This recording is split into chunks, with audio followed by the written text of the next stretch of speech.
မင်္ဂလာပါခင်ဗျာ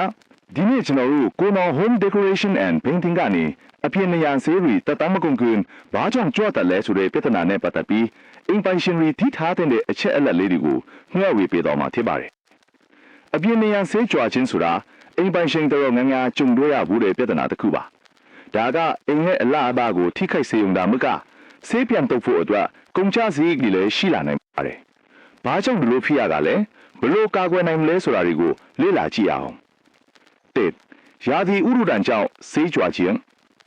ကျွန်တော်တို့မြန်မာနိုင်ငံလိုရာသီဥတုပြင်းထန်တဲ့နေရာမျိုးမှာအပြင်တွေဟာမိုးရွာနေပူတဲ့တန်ကိုတိုက်ရိုက်ခံစားရပါတယ်မိုးရာသီမှာရေတိုက်စားမှုများတဲ့နေရာတွေဟာရေစိမ်ဝင်ပြီးရေနာတတ်ပါတယ်နွေရာသီမှာအပူများလာတဲ့အခါအဲ့ဒီရေနာထားတဲ့နေရာကဆေးတွေကပြန်ပြီးကြွလာတတ်ပါတယ်ဒီလိုမထီအောင်ဘယ်လိုပြင်ဆင်မလဲ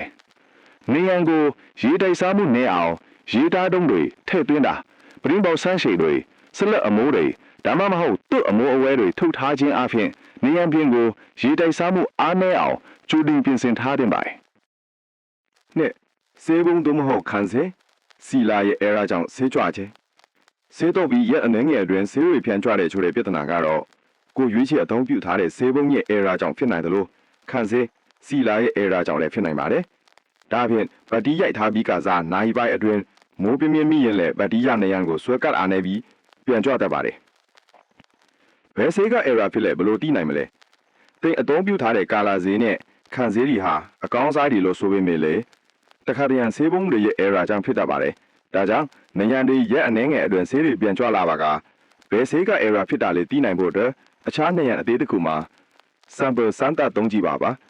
ခန်းစေးစီလာကအဲရာဖြစ်ခဲ့ရင်နေရာမှာဆေးမတုတ်ခင်အသုံးပြုထားတဲ့ဗတ်တီးကြီးပဲကြံခဲ့ပြီးကာလာဈေးတွေကြွလာတာကိုတွေ့ရပါလိမ့်မယ်ကာလာဈေးကအဲရာဖြစ်ခဲ့ပါကနေရာမှာဗတ်တီးနဲ့ခန်းစေးစီလာပါကြံခဲ့ပြီးဆေးကာလာတွေပဲကြွလာတာကိုတွေ့နိုင်ပါတယ်ဗတ်တီးရိုက်ထားတော့မိုးမီလူဆေးကြွလာပါကကြွလာတဲ့ဆေးကိုထိုးခွာကြည့်တဲ့အခါနေရာမှာဆေးကာလာခန်းစေးဗတ်တီးအားလုံးနေရာကနေဆွဲကပ်မှုအားနေပြီးအလွယ်တကူခွာလို့ရတာကိုတွေ့ရမှာဖြစ်ပါတယ်ဒီလိုချင်းဒီမျိုးမှာအဲရာထူးတဲ့ဆေးကာလာတို့မဟုတ်ခန်းစေးစီလာကိုပြောင်းလဲအသုံးပြုပြီးပြန်လဲပြင်ဆင်သင့်ပါတယ်၃ဆေးတုပ်ရတွင်စနစ်တကျမလှုပ်ဆောင်ခြင်းဆေးတုပ်တဲ့ခါမှာစနစ်တကျလှုပ်ဆောင်မှုအားနည်းရင်လည်းအပြင်နေရန်ဆေးဒီဟာတက်တန်းမကုန်ခင်ကြွတတ်ပါတယ်စနစ်တကျဘယ်လိုလှုပ်ဆောင်မလဲတန့်ရှင်ရေး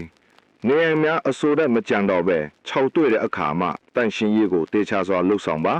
ကော်ဘက်စားခြင်းမဆလာကျိုးနဲ့အမုံမွားများကိုတေချာစွာတန့်ရှင်ပေးပါခန်းစေးစီလာတုပ်ခြင်းနေရန်အစိုးရထိန်ချုပ်ရန်နဲ့ပတိဆွဲကပ်မှုအားပုံမကောင်းမွန်စေရန်အတွက်နေရန်အကျန်းကိုခန်းစေးစီလာတစ်ထက်အရင်တုပ်တင်ပါတယ်ပတိရိုက်ခြင်းစီလာခန်းစေးခောက်သွဲသွားပါက